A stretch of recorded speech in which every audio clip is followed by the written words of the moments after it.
Hello दोस्तों और किसान भाइयों, मैं पुष्पेंद्र फिर से हाजिर हूँ अपने चैनल माय बेस्ट खेती में। किसान भाइयों, आज का हमारा टॉपिक खेत की मिट्टी पर होने वाला है, जो कि बहुत सारे किसान भाई नहीं जानते हैं कि हमारी मिट्टी का वैल्यू क्या है। जो कि किसान भाइयों को बहुत ज़्यादा परेशानियाँ आती हैं। अपनी फसलों में मिट्टी की उर्वरक क्षमता कम होती है तो हमारी फसलों में पैदावार भी कम देखने को मिलता है। यदि हमारी मिट्टी का पीएच ही सही ठीक ठाक तरीके से रहेगा तो हमें हमारी फसल में भी सही अच्छा और उत्पादन मिलेगा, जो कि आज हम सारी डिटेल्स इस वीडियो में क्लियर करने वाले हैं। यह वीडियो हमने किसान भाइयों के लिए बहुत ही मेहनत करके बनाई है कि जिससे कि किसान भाई अपनी खेत की मिट्टी के बारे में जान सके, अच्छे से अपनी फसलों में उत्पादन पा सके।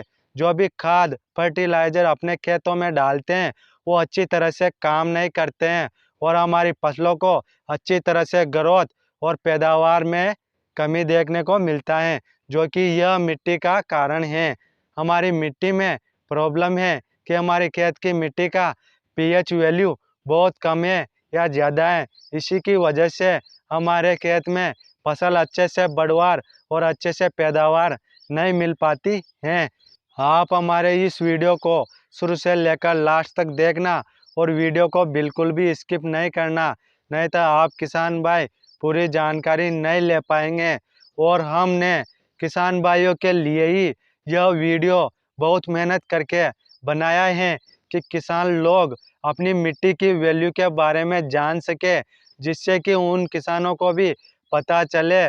सबसे ज़्यादा 90% किसान भाइयों को अपनी फसल से रिलेटेड प्रॉब्लम होती हैं, जो कि 10% किसान भाइयों को अपनी मिट्टी का वैल्यू का कुछ पता नहीं है, जो कि हम आपको इसी वीडियो में बताएंगे कि अपनी मिट्टी का अम्लीय प्रकृति होनी चाहिए या क्षारीय प्रकृति होनी चाहिए या नॉर्मल होना चाहिए, जिसमें कि हमें अच्छा पैदावार और हमारी फसल अच्छे से ग्रोथ करे। वो हम आपको इस वीडियो में क्लियर करने वाले हैं। इसीलिए आप किसान भाई अच्छे से इस वीडियो को देखना, बहुत ही खास होने वाली है। यह मिट्टी के बारे में पूरी जानकारी मिलने वाली है। चलते हैं, अब हम वीडियो शुरू करते हैं। यदि किसान भाई आप अपनी खेत की मिट्टी के बारे में नहीं जानते हैं कि अपनी खेत की मिट्टी की वैल्यू क्या है, हमारी मिट्टी अम्लीय है या क्षारीय है या नॉर्मल है, इसका पता हम कैसे लगा सकते हैं, वो भी हम आपको इस वीडियो में बहुत ही आसान तरीका बताने वाले हैं, जिससे कि आप किसान भाई अपनी मिट्टी को पीएच जांच सके, जो कि अपनी मिट्टी का पीएच के बारे में जान सके कि अपनी मिट्टी का पीएच कितना है और हमको कौन से पीएच में ज़्यादा बढ़वार मिलने वाला है। यही कारण है किसान भाइयों का, जो कि अपनी फसलों में पैदावार नहीं मिलता है। किसान भाइयों, यदि आपकी खेत की मिट्टी की जांच आप कर लेते हैं तो आप उसको यदि क्षारीय हैं तो उसको नॉर्मल में भी ला सकते हैं, और यदि आपकी मिट्टी अम्लीय है तो उसको भी आप नॉर्मल मिट्टी में कन्वर्ट कर सकते हैं। वो भी हम आपको इस वीडियो में बताएंगे। आप हमारे वीडियो पर बने रहिए और वीडियो को देखते रहिए, जो कि आपको इस वीडियो में पूरी मिट्टी का पीएच के बारे में बताएंगे, जो कि अब हम शुरू करने वाले हैं। यदि आपके खेत की मिट्टी का पीएच कितना रहना चाहिए, आपकी खेत की मिट्टी का पीएच 5.5 से 7.5 के बीच रहना चाहिए, तभी आपकी फसल अच्छे से ग्रोथ और अच्छे से हरी भरी रहेगी और आपको पैदावार भी अच्छी मिलेगी। जो कि आप यह कैसे नॉर्मल मिट्टी में ला सकते हैं, वह कैसे जांच करेंगे। आप जांच करने के बाद ही आपकी खेत की मिट्टी को नॉर्मल मिट्टी में कन्वर्ट कर सकते हैं।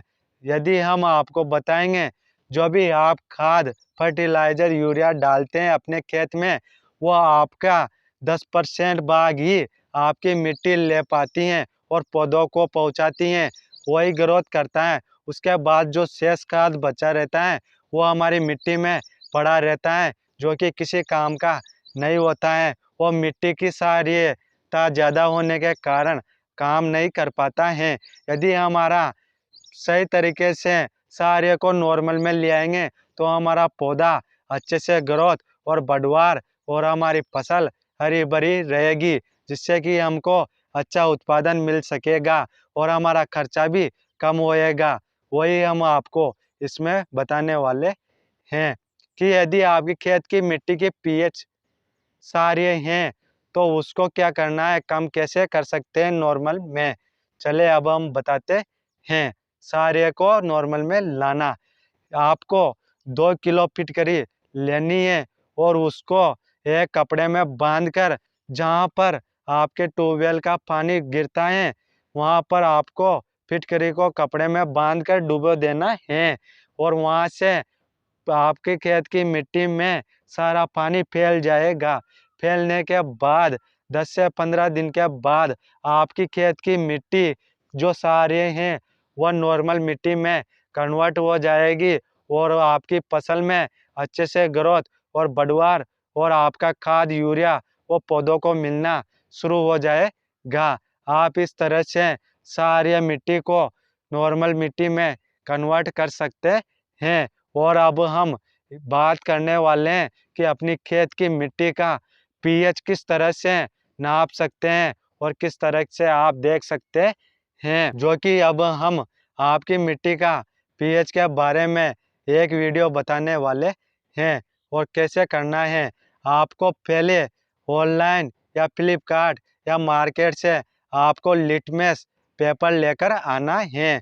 लिटमस पेपर आपको मार्केट में 70 रुपये से 120 रुपये की रेट में मिल जाएगा, जो कि आप उसको लेकर आना है और आपको 4 डिस्पोजल लेने हैं, जो कि उसमें अपने खेत की मिट्टी हर जगह की लाकर अपने चारों गिलासों में भर लेना है आधी आधी और उसमें अपने घर का शुद्ध पानी भर के बराबर मात्रा में उसको 5 मिनट तक अच्छी तरह से घोलेंगे। घोलने के बाद अब हम उसमें लिटमस पेपर की एक एक स्ट्रिप डालेंगे और डालने के बाद हमें तुरंत नहीं निकालना है, हमें उसमें 5 मिनट तक रखना है और 5 मिनट के बाद अब हम उसको निकालेंगे।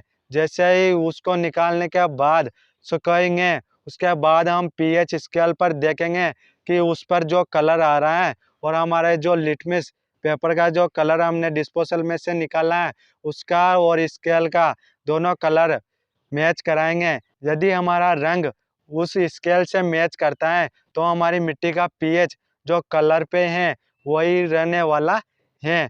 यदि सारे हैं तो उसको कम करने का तरीका हमने बताया ही है आप किसान भाइयों को, और आप किसान भाइयों ने हमारी इस वीडियो को अच्छी तरह से देखा है कि हमने किस तरह से अपनी खेत की मिट्टी का पीएच की जांच की है। और यह वीडियो आप किसान भाइयों ने तो देख ही लिया है। यह वीडियो ज़्यादा से ज़्यादा किसान भाइयों को शेयर भी करो, जो कि वो भी अपनी खेत की मिट्टी को जांच सके और अच्छा उत्पादन कर सके, जिससे कि उन्हें भी अच्छा उत्पादन मिल सके अपनी फसलों में। और आप हमारे चैनल पर नए हैं तो चैनल को सब्सक्राइब करो। और अब हम मिलते हैं अगली नेक्स्ट वीडियो पर। धन्यवाद।